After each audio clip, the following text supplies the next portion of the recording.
not waste time or take this slow. We've got miles behind us with miles to go. So let's just break this down to the simplest truth.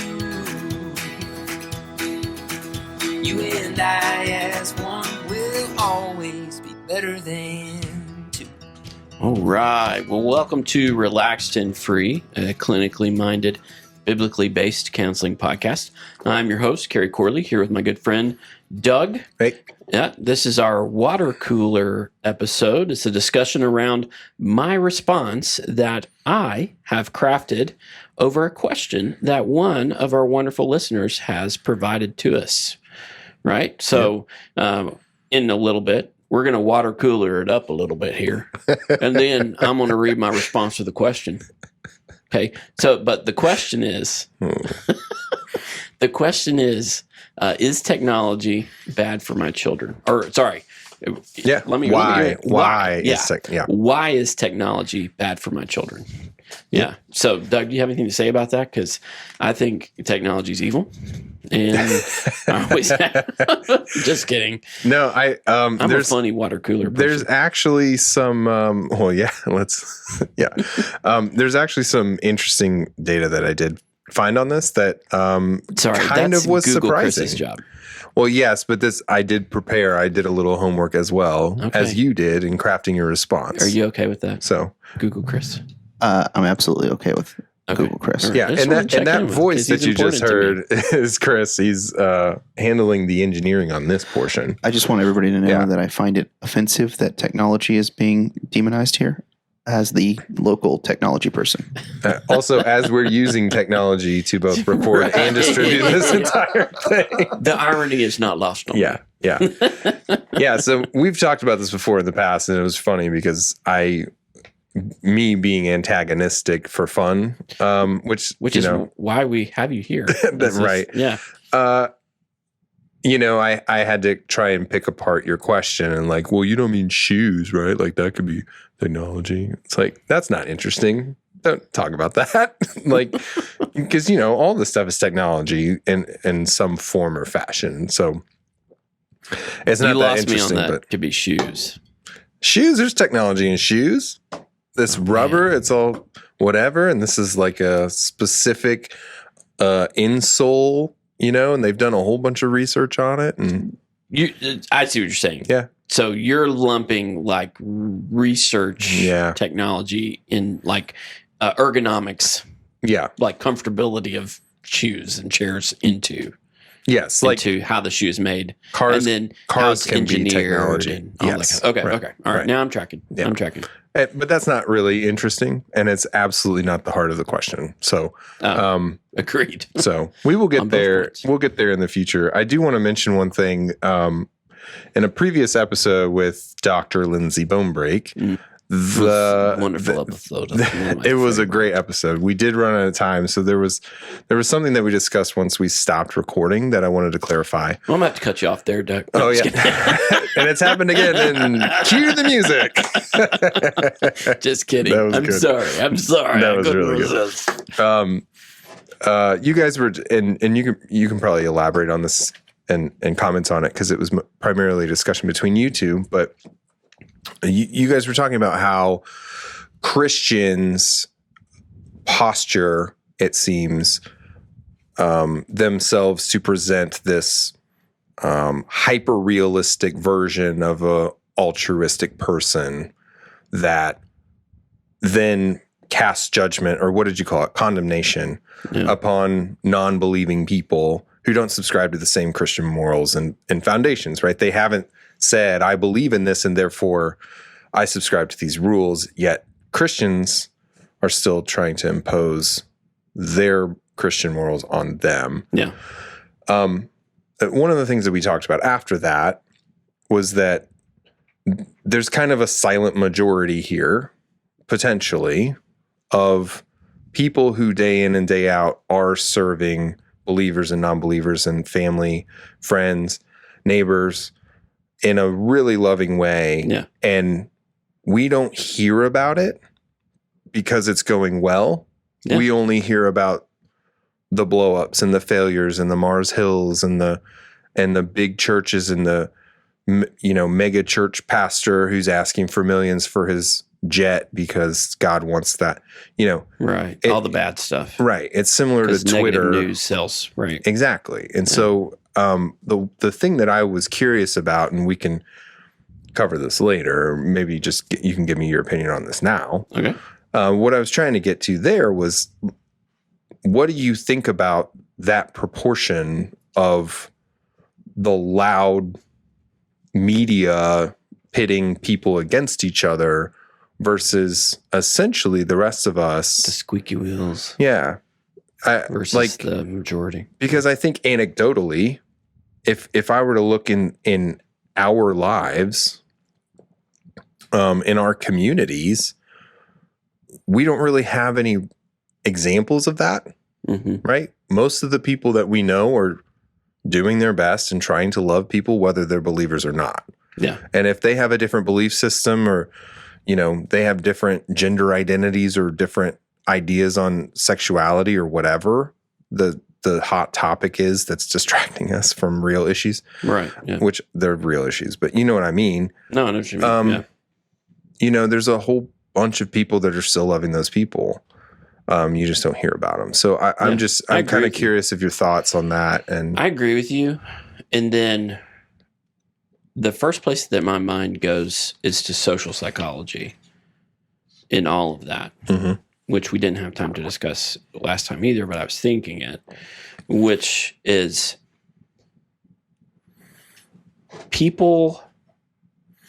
groups are always trying to impose their beliefs on to others. People form groups socially because they believe their beliefs are better than others.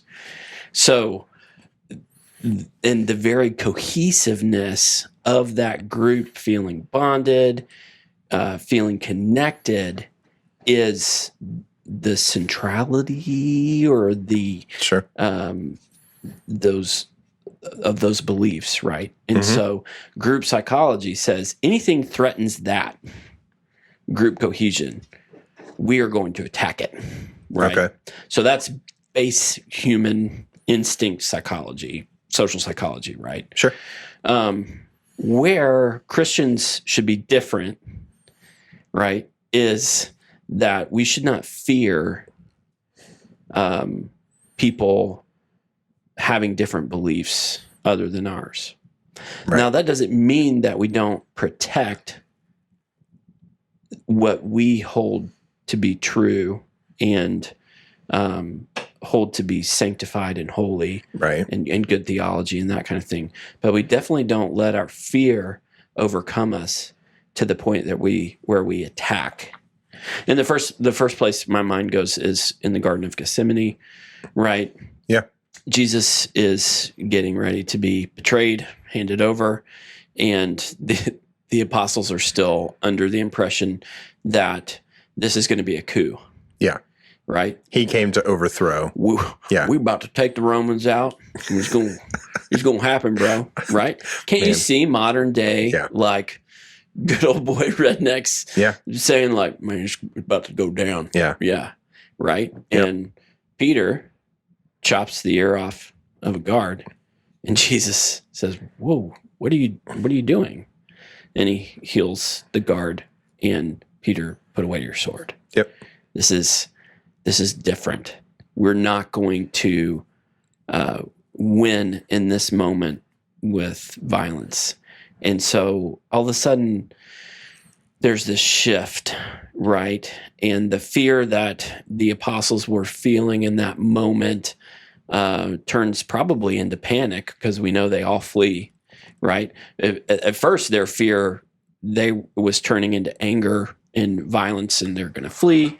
And then now it turns into panic. My point is this, is that as Christians, we should not be ruled by fear. Right. So if a member of the LGBTQ plus community comes to me and starts telling me about their beliefs, I shouldn't be afraid of those. And I definitely shouldn't allow that fear to override my senses to the point where I'm condemning them. Right. And being evil to them. Right. So, and again, we go back to the end of Matthew. Garden of Gethsemane happens. Jesus goes through the dog and pony show of the trials, is found guilty, quotation marks, even though he's completely innocent, and eventually says, "Forgive them, for they know not what they do." Mm-hmm. He saw how afraid they were. He saw the mob mentality of social psychology on display. Yeah. Right. And so that's what I think of in these moments, is like, that's what we're called not to do as Christians. Don't be the mob. Yeah. Yeah. So I don't know if that answers your question or not. I don't know if it does either, but it was really great. Oh, thanks, man. Well, I mean, you like walked us through the garden and everything. It was great. Well, thank you, sir. Thank you very much. Anyway, I think it's good break time. How about that? It is a good break time. So we're going to take a break real quick because these are shorter episodes. Yep. And then we'll come back and I'm going to read my response to the question, why is technology bad for my children?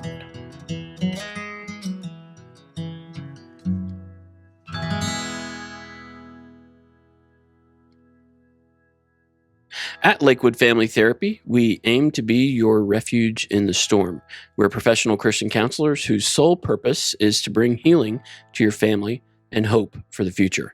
If you'd like a free 15-minute phone consultation with one of our professional counselors, you can call or text 816-663-9751 or head on over to our website, lwfamilytherapy.com. We'd love to hear from you. Lakewood Family Therapy, where faith, family, and future is our number one priority.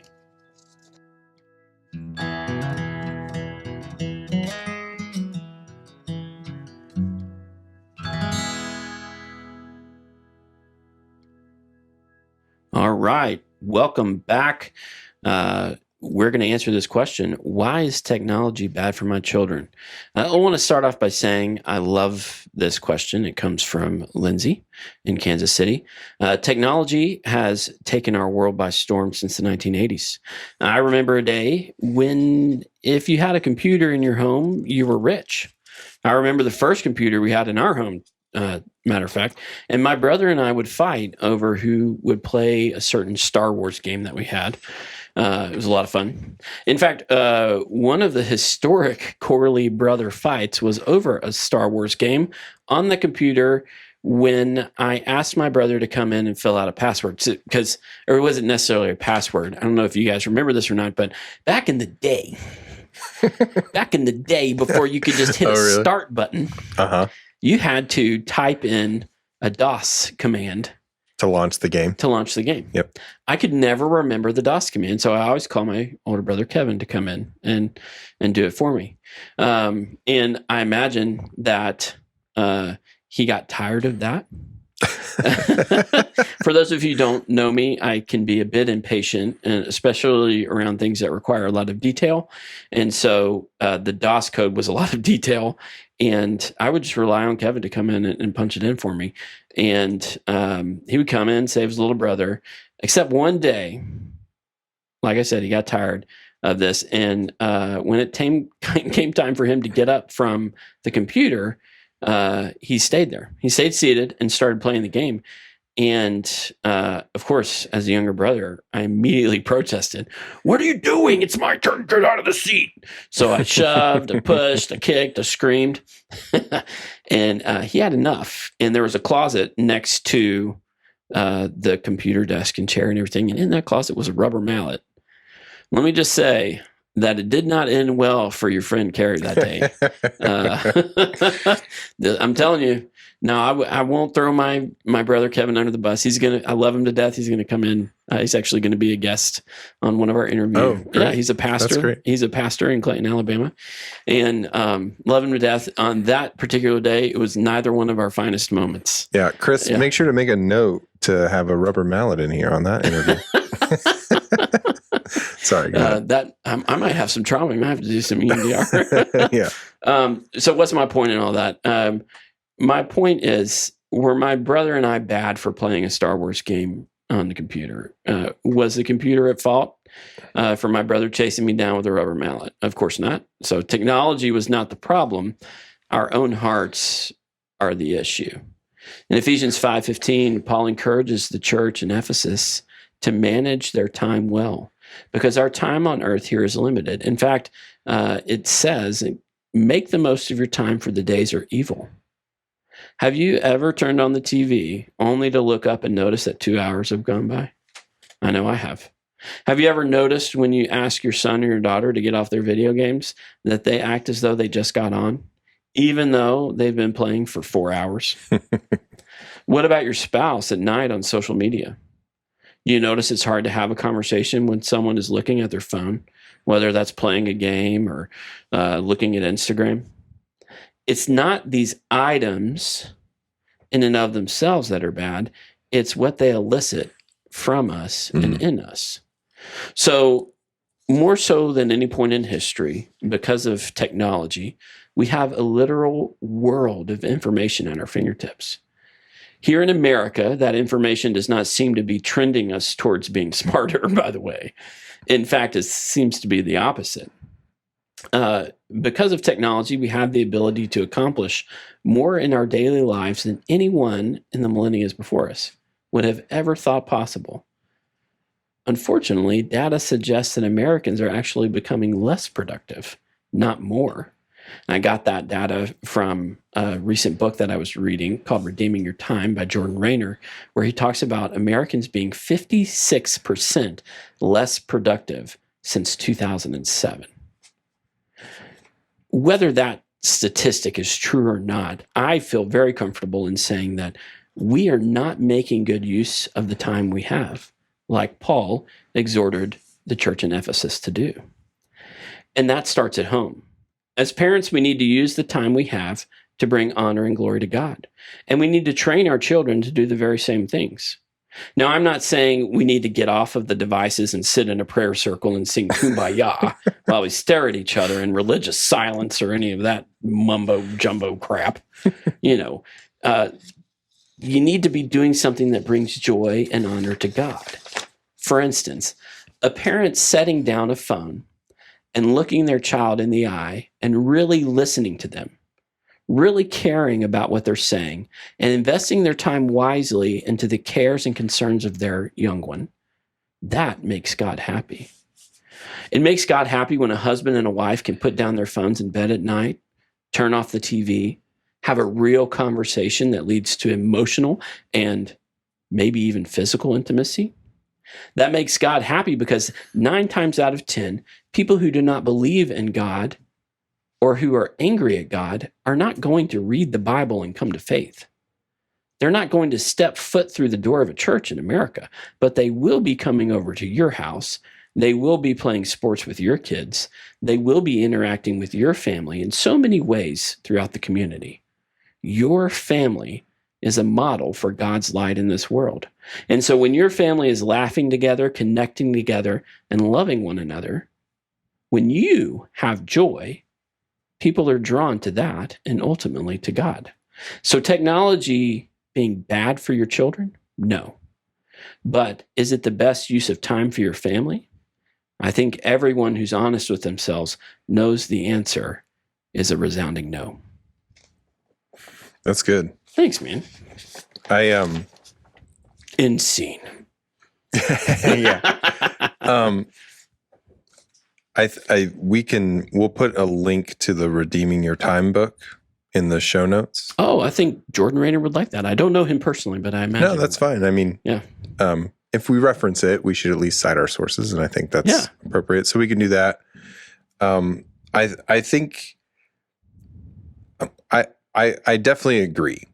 And I really love the picture that you painted with all that. The technology to me is a tool, and it can be made to make guns or houses, or metaphorically speaking, and literally, Well, the tools, yes, literally, but also technology. You're right.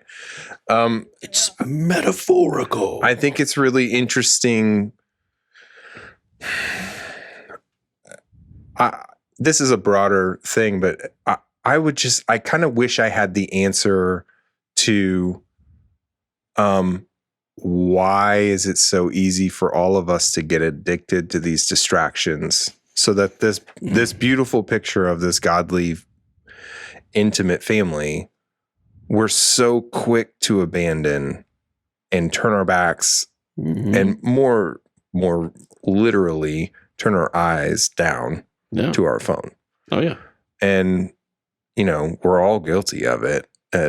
Anyone who says they're not is either lying or they're really good at overcoming habits. That's like the, oh man, I can't remember the name of that comedian. Dadgummit. He's one of my favorite comedians.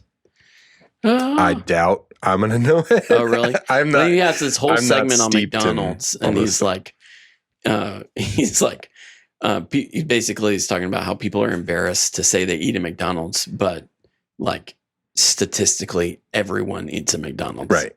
It's like, yeah, that's good. Like, he's like, they sell such and such many million burgers a day.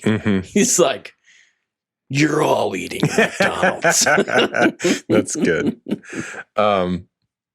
Yeah. And so more specifically, I looked up some details on this, for technology. It's primarily around screen time. So it is kind of limiting it to tablets, phones, internet use, laptops.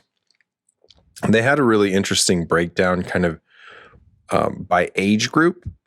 And I'll put the link to this article as well. It's from, I believe, the National Institute of Health. Yeah. So I got it through PubMed, I believe. So the age range breakdowns, I'll just read you what they have in their actual article because there's no point for me to paraphrase it. Yeah. So in infants, increased screen time was one of several factors that predicted behavioral problems. For infants 6 to 12 months, increased screen time was linked to poor early language development. Wow. In children of preschool age or older, digital media directed toward active learning can be educational, but only when accompanied by parental interaction, which is, in line with what you were saying. Yeah. And then in a separate study of children aged 8 to 12, more screen and less reading time were associated with decreased brain connectivity with regions controlling word recognition and both language and cognitive control. Jeez. So basically there was a statistical correlation between increased screen time and inability to actually control your own emotions and behaviors, which is just, we've all seen it, but to hear the data, sometimes it's just kind of like, oh man. It is. It's sad.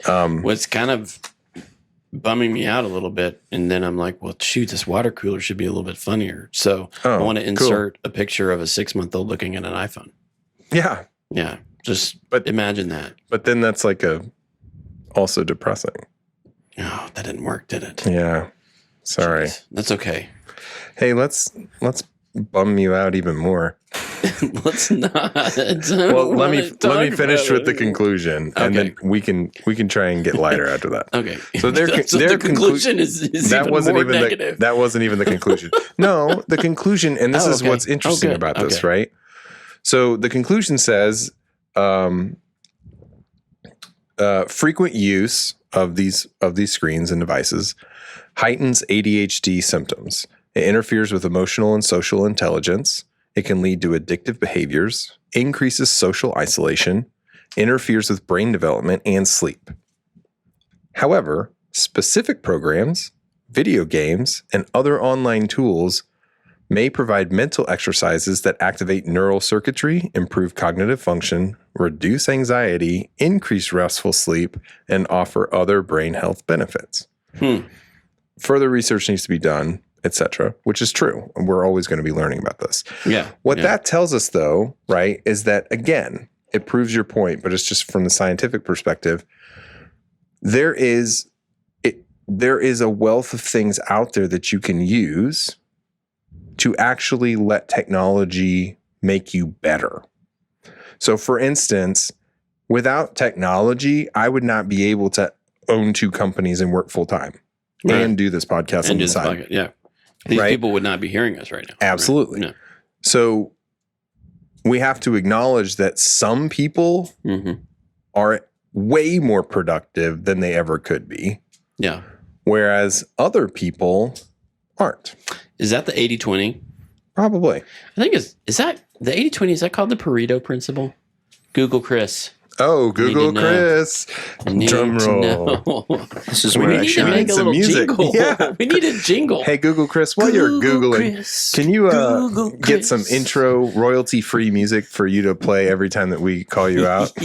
Yeah, and I could cue that and Google at the same time. It's because I'm You're Because Google you're Chris. Google very talented. Hello. I think it's called the Pareto principle. It's the 80-20 rule. I love essentially. burrito principles. Me too. Yeah, get Burritos are smothered great. out with queso. It's the Pareto principle. Goodness. Yay! Would you like to hear the official definition? Yeah. Yes. Hit us, Google Chris. The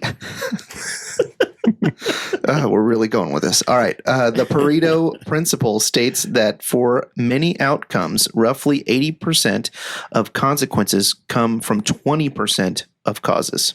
Yeah.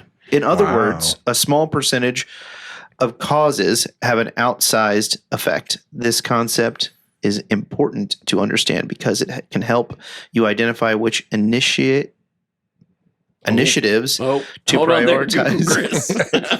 Hey, So you Google the can make pronunciation. the most impact. Guys, Anyway, So- I'm so ve- most- okay, I'm so very most good at important reading. thing It's all the screen for time. me- yeah, that you have okay, been staring so at the screen. The so- 80-20 thing, though, what I think is really cool about it is it applies across like everything. So, for instance, at your place of employment, Mhm. statistically, 20% of the people are doing 80% of the work. Yep. Yeah. And also, if you have a project that from 0 to 100 is the duration of the project,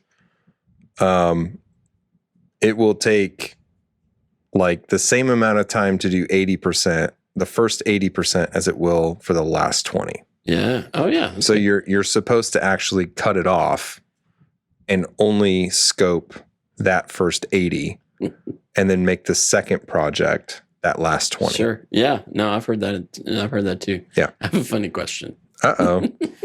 So do you think, because I've heard at all the like leadership conferences, everybody talks about the Pareto principle, 80-20, Yeah, all that stuff. They're just hungry. Burrito principle. Well, I wonder on some level, because I know that when I mention it, I feel kind of prideful because I'm thinking I'm that 20 baby. I wonder if the Yeah. majority of people Believe Let's say, they're like- the 20. Yeah. Yeah, Believe that they're they the do. 20. I've seen this.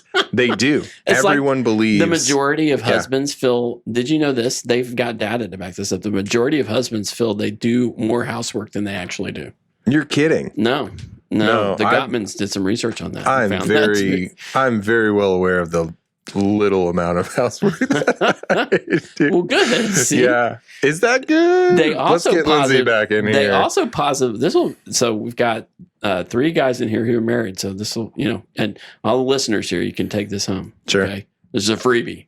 Oh, There's a positive correlation between the amount of housework that you do and the amount of intimacy in marriage, which means for those of us who are not data people, right? A positive correlation is when one goes up, the other one goes up. So if you do more housework, your physical intimacy is now now- positively correlated to it. what Just what classifies as housework? I I'm mean, glad you like- didn't like- ask what classifies as physical intimacy. What- how much do I get? Is this like my birthday or okay? No, like I'm I think washing finishing. the dishes. I'm finishing our master bathroom, That definitely start to qualifies. finish, and saving a ton of money. That But definitely I qualifies. despise every second of it because Yeah. I didn't want to do it. That I got definitely enough qualifies. going on. I also want to make another qualifier out there because I predominantly do marriage counseling, and I'm envisioning at least 6 or 7 wives who I respect coming to me and saying, and these are women whom I respect, and they're coming to me and they're saying, you just basically told every husband who listens to your podcast that if they mow the lawn, that they should deserve physical intimacy. Listen And I to would what be the doctor said. Yeah, right. Now, this happens in marriage counseling a lot anyway, where, your words get twisted. Sure. But I just want to be very clear that if you mow the lawn, you should not then walk into the house with an expectation. Right. I'm just saying they're positively correlated. Yes. And I think motive is important there, heart, all that kind of stuff. Not Don't to just check a mention, box. not to mention, expectations like that are toxic. Extremely. Yeah. Yeah. That's a great word. Yeah. They are extremely toxic. Britney Spears toxic. Yeah. Toxic. I'm slipping. Anyway. Okay. Yeah. So we are getting close to time we got the here. light. We did. I love this, Chris. I'm glad you figured out a way to get the light I on. love it. That's good. I thought you'd appreciate that. Let me just fill the listener in. There's a giant red clock now on the wall that Cary's just staring at the whole time. It's what told me to cut dog off earlier. And now Google Chris can come in and make that light blink at him. I love it. So that's the wrap up cue. Soon we'll have a musical cue for that wrap up button. Let me pick up my outro here. Yeah. How are you going to tell them goodbye? Doug got on to me earlier for having too many things written down, and he's absolutely right, 100%. Join us next time for another interview episode with a surprise guest. We're going to continue our series on the topic, Does the American Church Have a Mental Health Crisis? We'd love for you to tune in and see what God has done in our guest's life and experience the amazing power of his immeasurable love for the lost and his willingness to use seemingly hopeless circumstances to write his redemptive story on this world. Please send questions, prayer requests, and encouragement to Ask Me Anything at relaxedandfree.com. Until then, rejoice in hope, endure in suffering, and persist in prayer. Much love.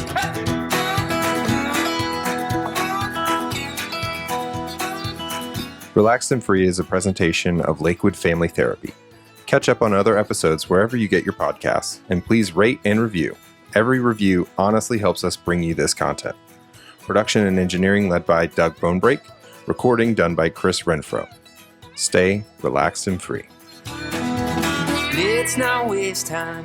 Take this slow. We've got miles behind us, but miles to go. So let's just break this down to the simplest truth. You and I as one will always be better than two. Yeah, you and I as one will always be better than